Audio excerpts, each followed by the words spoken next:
آئندہ اگر اللہ نے موقع دیا زندگی دی تو پھر انشاءاللہ عربی الاول میں انشاءاللہ میرے بہت ہی زیادہ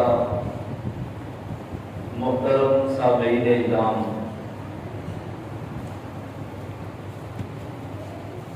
بات یہ ہے کہ صحابہ کرام رضوان اللہ علیہ اجمعین ہماری طرح انسان ہی تھے، انہیں بھی اپنی بیویوں سے محبت تھی، اولاد سے بھی چاہت تھی، کاروبار بھی وہ کرتے تھے، نفع نقصان کا انہیں بھی فکر ہوتا تھا، اور ان کے سینے میں بھی دل تھا جس میں ہر چاہت پیدا ہوتی تھی کہ تجارت بڑھائیں، عہدہ ملے۔ پھر ہماری طرح وہ بیمار بھی ہوتے تھے، مصروف بھی رہتے تھے، اور معاش کے بارے میں فکر مند بھی تھے، انسان بھی تھے، یہ سب کچھ لوازے باتیں انسانی بھی ان کے ساتھ تھے، لیکن بات یہ ہے نہ بیوی کی محبت، نہ اولاد کی چاہت، نہ مال و دولت، نہ تجارت، نہ عہدہ، نہ حکمرانی، نہ سلطانی، نہ طاقت، نہ قوت، کوئی چیز اللہ کی راہ میں ان کے لیے رکاوٹ نہیں بنتا۔ اللہ اور اللہ کے رسول کا حکم جب آئے اور ان کو قبول کرتے تھے۔ سب سے بڑی ان کی خوبی میں دو باتیں تھی جن کی وجہ سے اللہ نے انہیں بلندی عطا فرمائی۔ ایک تو یہ تھی کہ جو کام بھی کرتے تھے خالص نیت سے اللہ کی رضا کے لیے کرتے تھے اور کوئی دنیا کا مقصد نہیں۔ یہ جب خوبی پیدا ہو جائے تو انسان پھر کبھی کوئی زیادتی نہیں کرتا، کیونکہ اللہ کی رضا مد نظر رکھتے تھے۔ اب دیکھیے حضرت سعد رضی اللہ تعالیٰ عنہ وہ اللہ کی قسم اٹھا کر کہتے ہیں کہ واللہ 3 مقامات پر مجھے کبھی اور چیز میرے ذہن میں کبھی کھٹکی ہی نہیں۔ ایک، جب میں کسی مسلمان بھائی کے جنازہ میں شریک ہوتا،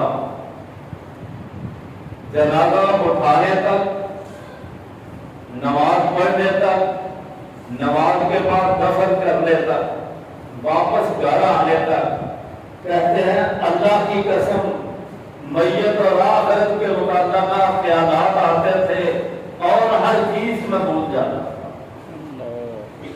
میرا کیا بنے گا، میں نے اللہ کے پاس پیش ہونا، میں نے تیاری کیا کی ہے، پتہ نہیں میرے بھائی کے ساتھ کیا ہوا ہے، کیسا سلوک ہے، ان کے اعمال کیسے تھے، کائنات کا رب کس طرح پیش آیا، قبر میں کیا ہوا۔ آج میں اور آپ بھی یہ کام کرتے ہیں، وہاں پورا قبر کے اوپر کھڑے ہو کر کاروبار کر رہا، ہم سیکھے ہو رہے ہیں، مذاق ہو رہے ہیں، اور جلدی پڑی ہے جلدی کریں۔ یہ صحابہ کرام رضوان اللہ علیہ اجمعین کی خوبی تھی کہ اللہ کی رضا کے لیے ہر کام کرنا۔ دوسرے کہتے تھے کہ میں اللہ اکبر کہتا نماز میں داخل ہو جاؤں، واللہ سلام پھیرنے تک سوائے اللہ کے ساتھ رابطہ نیاز کے دوسری کبھی کوئی بات میرے دل میں بھی نہیں ہے۔ میں اور آپ نماز تو پڑھتے ہیں، ایک میری بات نقطے کی یاد رکھنا، ایک ہوتا ہے نبی پاک کی اتباع کرنا، ایک ہے نبی پاک صلی اللہ علیہ وسلم کی اتباع کا جذبہ پیدا کرنا۔ جلدی جلدی اب آتے ہیں، کاروبار چھوڑتے ہیں، کام پھر کرنا ہے، یہ ہمارے دماغ میں چھایا ہوا۔ جلدی وضو کیا، وضو کر کے نماز پڑھ کے چلے گئے، ہر نیکی کی میں بات کر رہا ہوں، یہ تو مثال دی ہے۔ کیونکہ 5 وقت ہمارا اس سے واسطہ، یہ کام اچھا کیا، چلو کچھ نہ کچھ چھوڑا، نماز پڑھی، لیکن یہی آنا پھر آ کر وضو کرنا، ہاتھ دھونے سے لے کر وضو سے فراغت تک، جب آپ کے دماغ میں جذبہ اتباع بیدار ہوگا کہ میں اپنے پیارے نبی صلی اللہ علیہ وسلم کی اتباع میں ہاتھ دھو رہا ہوں، منہ دھو رہا ہوں، پاؤں دھو رہا ہوں، یہ روحانی سے جو طبیعت میں ہوگا تو ویسے نہیں ہو سکتا، بے شک ہم وعدہ کر کے دیں۔ تو ان میں جذبہ اتباع تھا، ہر کام نبی پاک کے مطابق کرنا چاہتے ہیں، اس لیے یہ بڑا اعلیٰ مقام ہے۔ تیسری بات کہتے تھے کہ میرے آقا صلی اللہ علیہ وسلم نے مجھے آواز دی ہو، اللہ کی قسم آپ کی بات سننے تک مجھے دنیا کے کسی ماحول کا علم نہیں ہوتا، صرف آپ کی بات کی طرف توجہ ہوتی، یہ ہے ان کی للہیت، اخلاص، اللہ کی رضا کے، اور یہ بڑی دیر تک اثر رہا۔ میرے پیارے نبی صلی اللہ علیہ وسلم کے قریب تو بیٹھنے والے اعتراض کرتے ہیں باتوں میں، لو جی اتنے عظیم صحابہ ہیں، انہوں نے زنا بھی کیا، چوری کی، ان کے ہاتھ کاٹے گئے، یہ اچھی بلندیاں ہے؟ مختصر جواب یہ ہے کہ یہ کوئی جاہل آدمی ہی اسے اعتراض کے طور پر پیش کر سکتا۔ سب سے بڑی خوبی یہ ہے کہ وہ گناہ کرتے نہیں تھے، اگر گناہ ہو جائے استحکام کی بات کر رہا، ہم اپنے گناہوں کا محاسبہ کر کے اللہ کی عدالت میں خود کو پیش کر کے ملک میں استحکام آ جائے گا، تو یہ استحکام کے لیے کرتے تھے۔ خود کو جب دیکھا آدمی نے کہا غلط ملک پہ حد لگائی جائے، تو ایک صحابی رضی اللہ عنہ بولے، کہنے لگے کتے کی موت مرا ہے، اللہ سے استغفار کر لیتا، معافی مل جاتی۔ کچھ وقفے کے بعد میرے آقا صلی اللہ علیہ وسلم کا انداز بڑا پیارا، بڑے مناسب پر موقع وقت پر دماغ میں بٹھانے کے لیے جو دل کی گہرائی میں اتر جائے، میرے پیارے آقا کا یہ انداز تھا۔ کچھ دیر بعد جب معاملہ ٹھنڈا پڑا، فرمایا کون تھا جو کہہ رہا ہے کتے کی موت والا ہے؟ آپ دیکھتے نہیں اس نے خود کو اللہ کے قدروں کے حوالے کر دیا ہے، میں اپنی نگاہوں سے دیکھ رہا ہوں وہ جنت کی نہروں میں غوطہ بن ہے اور وہ بری موت کہہ رہا۔ یہ تو ٹوپی نکل آئے کہ اتنی گندی برائی کے باوجود وہ جنت کی نہروں میں غوطہ بن ہے، اس کا مطلب ہے وہ اتنے پاکیزہ لوگ تھے، گناہ کرتے ہی نہیں تھے۔ اگر ہوا استحکام مدینہ کے لیے، ملک کے لیے خود کو قانون کے سامنے پیش کر دیا، قانون اوپر لاگو کر کے اللہ کے ہاں بڑے ہی محبوب بن کے، جہاں مجرموں کا پیش آنا تھا وہاں بہترین محرم بن کر اللہ کی بارگاہ میں پیش ہو گئے۔ اس لیے یہ کوئی اعتراض نہیں بلکہ خوبی ہے۔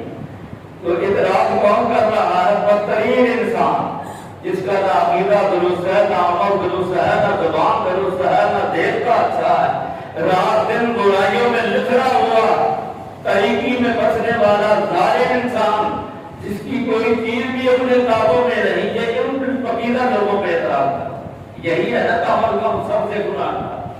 پھر ایک اعتراض کیا جاتا ہے وہ آپس میں لڑے نہیں جھگڑے کوئی، یہ یاد رکھنا جب اللہ ان کو جنتی قرار دے رہا ہے، نبی کریم صلی اللہ علیہ وسلم جنتی قرار دے رہے ہیں، اللہ کو نہیں پتا تھا کہ کچھ غلطی کرنی ہے، لڑے تو بھی لڑائی بھی کرے۔ امام ابن تیمیہ رحمہ اللہ نے بڑی کمال بات کی ہے، وہ کہتے ہیں اللہ جس پر بھی رضامندی کا اعلان فرماتے ہیں، آتا ہے لقد رضی اللہ عن المؤمنین اذ یبایعونک تحت الشجرہ، اللہ ان 1400 ایمانداروں سے خوش ہو چکا ہے جو پیپل کے درخت کے نیچے میرے پیارے پیغمبر صلی اللہ علیہ وسلم آپ کی بیعت کر رہے ہیں۔ امام رحمہ اللہ فرماتے ہیں اللہ رضامندی کا اعلان کرتے ہی اس پر ہے جس کو اچھی طرح دیکھ لیتے ہیں۔ تو جب اللہ مستقبل کو جاننے والا، ماضی کو جاننے والا، حال کو جاننے والا انہیں کہہ رہا ہے میں ان سے راضی ہو چکا ہوں، جن سے اللہ راضی ہو چکا ہے، میں اور آپ کون ہوتے ہم کے کیڑے نکالنے والے؟ غلطی ہوگی تو کہیں اللہ جانے ان کا بندہ ہے۔ اس لیے یہ ترغیب سامنے رکھ کر ہم قاضی بن کر بیٹھ جائیں، جج بن کر بیٹھ جائیں اور ان میں ذرا تنقید شروع کرتے ہیں، یہ اپنا ایمان ضائع کرنا ہے، یہ کبھی درست نہیں، کیونکہ اللہ نے رضامندی کا اعلان کر دیا ہے، نبی پاک آتی ہے۔ اس لیے ہم یہ کہیں کہ ان کے اجتہادی معاملات سے اجتہادات کی غلطیاں اللہ نے معاف کر دی ہیں، لہٰذا وہ معافی چاہتا۔ اس لیے اور بھی بہت سے اعتراض ہیں۔ ایک یہ بھی کرتے ہیں کہ نبی کریم صلی اللہ علیہ وسلم روزے قیامت وہاں کھڑے ہو گے جب پانی آب کوثر کا پلایا جا رہا ہے آب کوثر سے، تو کچھ لوگوں کو روک دیا جائے گا، تو وہ آپ فرمائیں گے وہ کہاں گئے ہیں؟ میں آتے ہوئے دیکھ رہا تھا، لوگ آب کوثر سے کیوں روک دیے گئے؟ کہا انہوں نے بہت کچھ بگاڑ دیا تھا۔ تو وہاں لفظ آتا ہے ایک روایت میں ہؤلاء اصحابی، یہ میرے صحابہ ہیں، انہیں کیوں روک رہے ہیں؟ وہ جو زبان قسم کے لوگ ہیں وہ یہ کہتے ہیں کہ دیکھو نبی پاک صحابہ کو نبی پاک سے دور کیا جا رہا ہے، اگر یہ اچھے ہوتے تو ایسا کیوں ہو؟ میرے بھائی وہ لوگ ہیں، حدیث بھی ٹھیک ہے، آپ کہیں گے کہ میرے پاس صحابہ ہیں، لیکن بات غور سے سنیں۔ استغفر اللہ، میں الزامی طور پہ دو لفظ میں جواب دے رہا ہوں۔ اس طرح پھر جناب علی بن ابی طالب رضی اللہ عنہ بھی ان میں آ جاتے ہیں، وہ بھی آپ کے صحابی تھے۔ جناب حسن حسین، دیگر اہل بیت، اللہ پہ کروڑوں رحمتیں نازل فرمائے، سب صحابہ شامل ہو جاتے ہیں، پھر تو سب لوگ ہی۔ لہذا یہ سارے صحابہ نہیں، یہ دو لوگ ہیں جو دعویٰ منافقت کا کرتے تھے کہ ہم اوپر سے مسلمان ہیں، دل سے مسلمان نہیں ہوئے۔ آپ کا مقصد یہ تھا کہ زبان سے تو یہ کلمہ بولتے تھے، اب مجھے کیا پتا ہے کہ دل ٹھیک نہیں تھے۔ تیسری بات یہ وہ لفظ بتا رہے ہیں، تم جانتے نہیں آپ کے بعد انہوں نے کیا چیز پیدا کر دی ہے دین میں نہیں، تو صحابہ کرام رضوان اللہ علیہم اجمعین نے تو نئی چیز پیدا ہی نہیں کی، وہ کس طرح روک دیے جائیں گے؟ بلکہ جب تک آپ رہے ہیں، صحابہ رہے ہیں، بدعات دبی رہی ہے، ختم رہی ہے، یعنی بدعات شکم تھے، بدعات ابھر نہیں دیتے تھے۔ اس لیے مقصد یہ ہے کہ بظاہر منافقانہ طور پہ جو دل سے تسلیم نہیں کرتے تھے، بظاہر آپ نے اپنے ساتھی سمجھتے رہے ہیں، دین تبدیل کرنے کی وجہ سے یہ بدعتی اور منافق لوگ ہیں کہ اس قابل نہیں کہ انہیں آپ کے پاس لایا جائے اور پانی پلایا جائے۔ کوئی خاص لوگ ہیں، سب نہیں، اگر سب ہو نعوذ باللہ پھر تو سب کچھ اس میں آپ کے۔ اس لیے ذرا سمجھنے کی ضرورت ہے۔ اگر اصل بات یہ ہے جب یہ دل ٹیڑھا ہوتا ہے، نگاہ ٹیڑھی ہو جاتی ہے، پھر آدمی کو ہر چیز ٹیڑھی نظر آتی ہے۔ اس لیے خصوصاً تہجد کا وقت ہوتا تھا، میرے آقا نماز پڑھ کے اس میں یہ دعا کیا کرتے تھے، اہدنی، حالانکہ ساری دنیا ایک طرف ہو جائے آپ کو کوئی فرق نہیں پڑتا تھا، اتنے مضبوط، لیکن اللہ سے پھر بھی یہی مانگ رہے ہیں۔ اس کا مطلب ہے کہ بہت بڑا فتنہ ہے کہ حق کا نظر نہ آنا۔ فرمایا اہدنی لمختلف فیہ من الحق بإذنک تہدی من تشاء إلی صراط مستقیم۔ اے شہنشاہ کبریا، تیرا پیغمبر حضرت محمد رسول اللہ صلی اللہ علیہ وسلم تیری بارگاہ میں ہاتھ اٹھا کر التجا کر رہا ہے کہ جس میں لوگ اختلاف کریں مجھے اس میں رہنمائی کرنا، مجھے ہدایت ہے، کیونکہ راہ راست تیرے حکم سے ہی حاصل ہوتی ہے بغیر نہ نہیں۔ آج یہ بڑی ضرورت ہے۔ اس لیے جب دل ٹھیک ہو، نگاہ ٹھیک ہو، دماغ ٹھیک ہو، تو پھر سمجھنے میں کوئی دقت نہیں آتی، مگر نہ بڑی دقت۔ اور پھر دیکھیے دوسری بات ان میں یہ تھی، یہ جو بھی میں نے ان کی خوبیاں بتائی ہیں کہ ملک کے استحکام کے لیے بھی اس وقت تک ملک مستحکم رہا ہے۔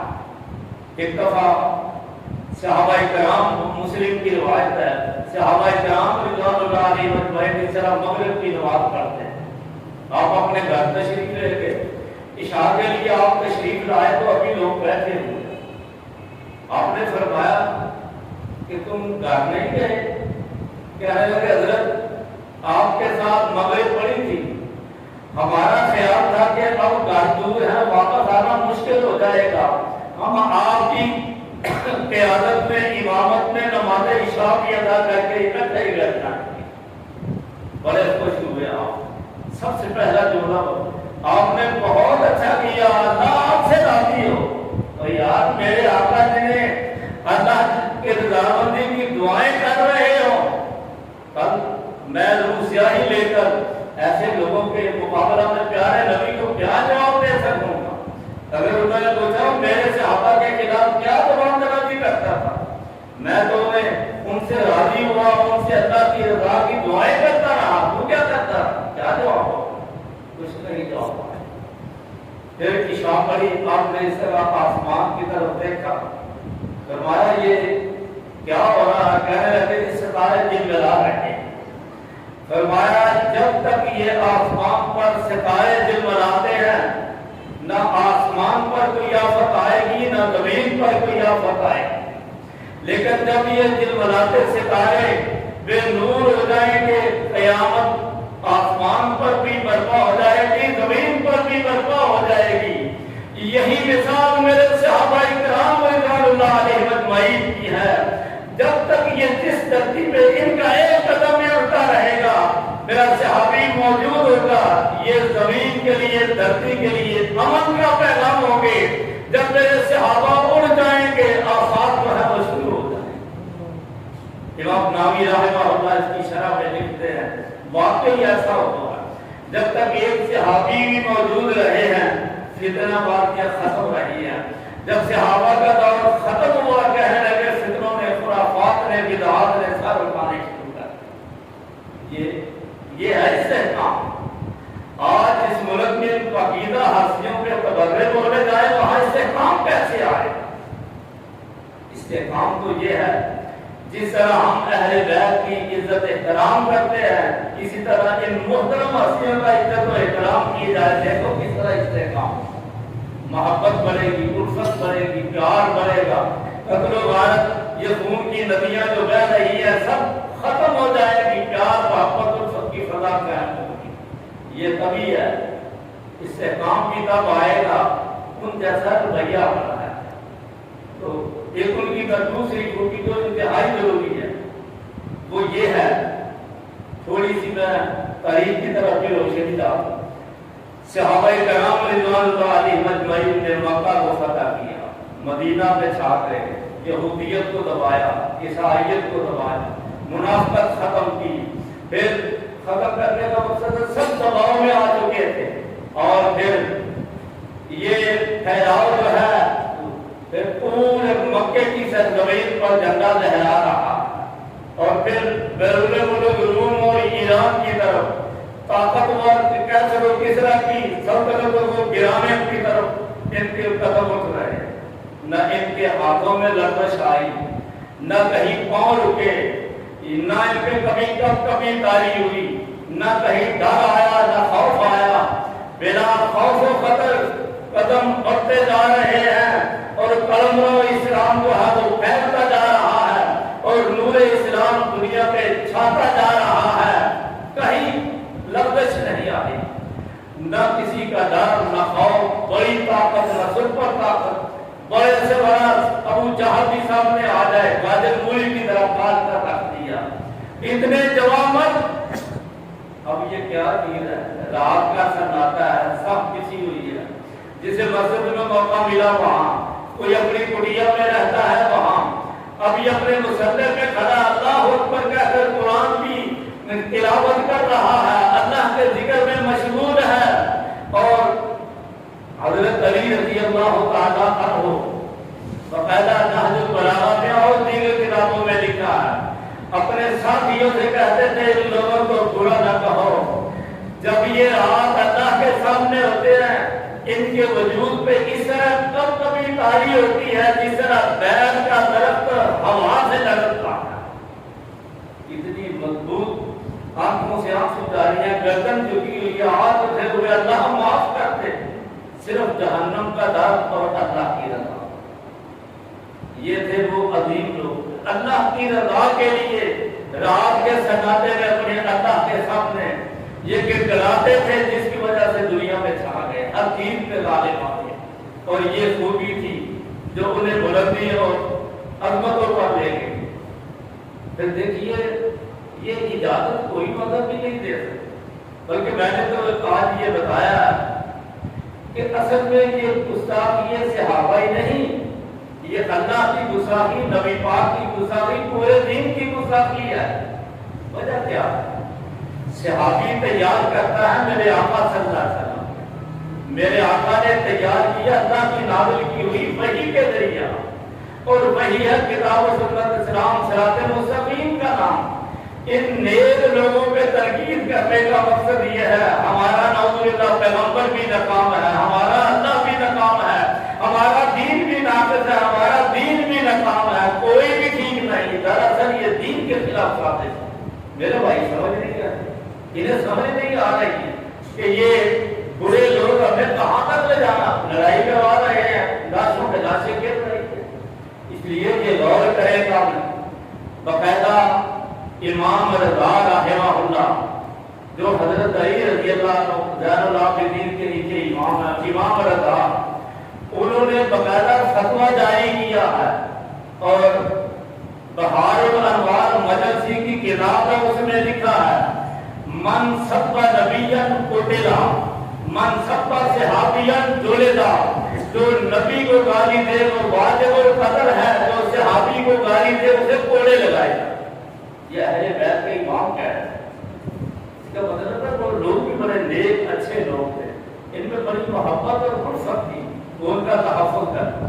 تو یہ ہے اصل میں تحفظ کہ ہم بھی ان کی طرح رات کو بیدار ہو، اللہ سے معافی مانگے، اللہ سے بلندیاں مانگے، پھر انشاءاللہ ملک میں استحکام آئے گا۔ یہ کتنے عظیم ہو چکے تھے، آپ ایک دو باتیں کہتا ہوں، کتنے عظیم ہو چکے تھے، ابھی آپ نے کیا نہیں، صرف نبی کریم صلی اللہ علیہ وسلم ابھی ارادہ فرما رہے ہیں کہ یہ تو میرے صحابہ ہیں، صہیب میرے پاس رہتے ہیں، اور ساتھ میرے پاس رہتے ہیں، بلال میرے پاس ہے، کوئی بات نہیں، یہ تو میرے دیوانے پروانے ہیں، ہر چیز قربان کرنے کے لیے تیار ہیں۔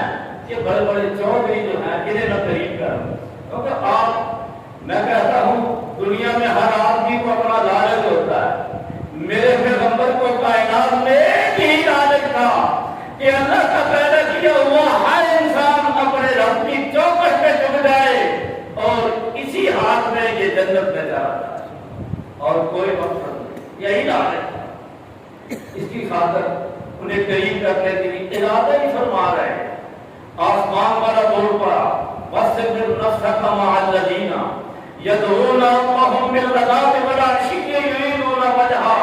اے میرے پیغمبر صلی اللہ علیہ وسلم، ان میرے پروانوں کو، میرے دیوانوں کو صبح و شام جو مجھ سے دعائیں کر رہے ہیں، اپنی مجلس سے دور نہیں کرنا، انہیں اپنے قریب کرتے ہیں۔ میرے اللہ نے اتنا برداشت نہیں کیا، میں اگر ان کے خلاف اللہ سرائی کروں گا میرا رب کس طرح ناراض، اتنا بڑا ناراض۔ اس لیے آئیے یہ بلندی اور عظمت اسی لیے ملی، ان کا ہر عمل اخلاص پر مبنی تھا، اور ان کا ہر عمل رات کی تاریکی میں یہ بلا وجہ تھا ویسے کہہ رہا ہوں، میرے اور آپ میں سے کسی کا عمل ایسا نہیں جو ہر لحاظ سے پاک اور صاف عرش والے کی طرف اٹھ رہا ہو۔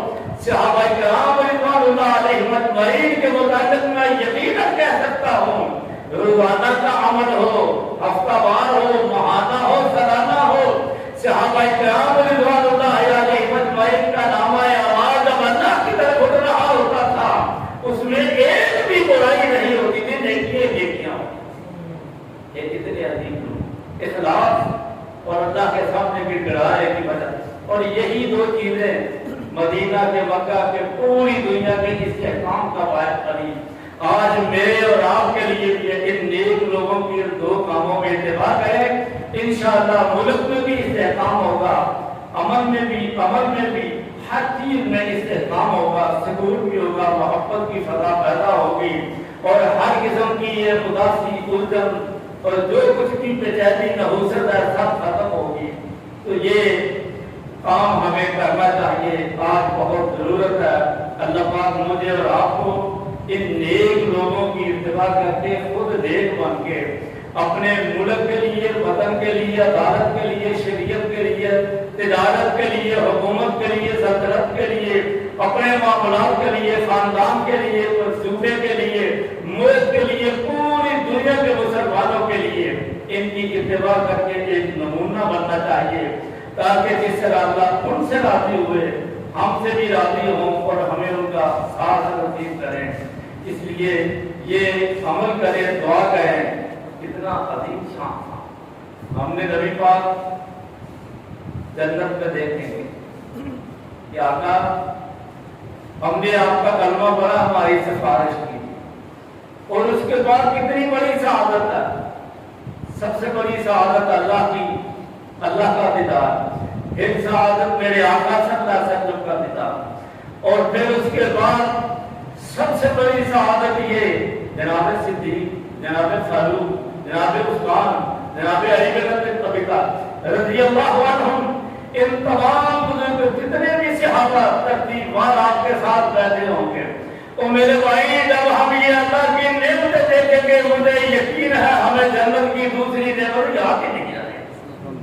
جب اتنی بڑی حسین آخری بات جب میں تو دیکھوں گا، میں ایک اپنی جگہ ایک میں بات سوچی ہے، پتہ نہیں پوری میں جانا کی طرح مجھے تجھے بھی پتہ ہے، اگر اللہ جنت میں لے گا میں اپنے آقا سے ایک درخواست کروں گا۔ میرے آقا، میں بعد میں پیدا ہوا تھا، حدیثوں میں آتا تھا کہ آپ ممبر پہ بیٹھتے تھے، بلال صاحب نے اذان کہتے تھے، مدینے میں تو روحانی منزل ہوتا، میرے آقا ذرا اپنا ممبر بنوائیے اور جنت میں اس پہ جلوہ فروغ ہو جائیے۔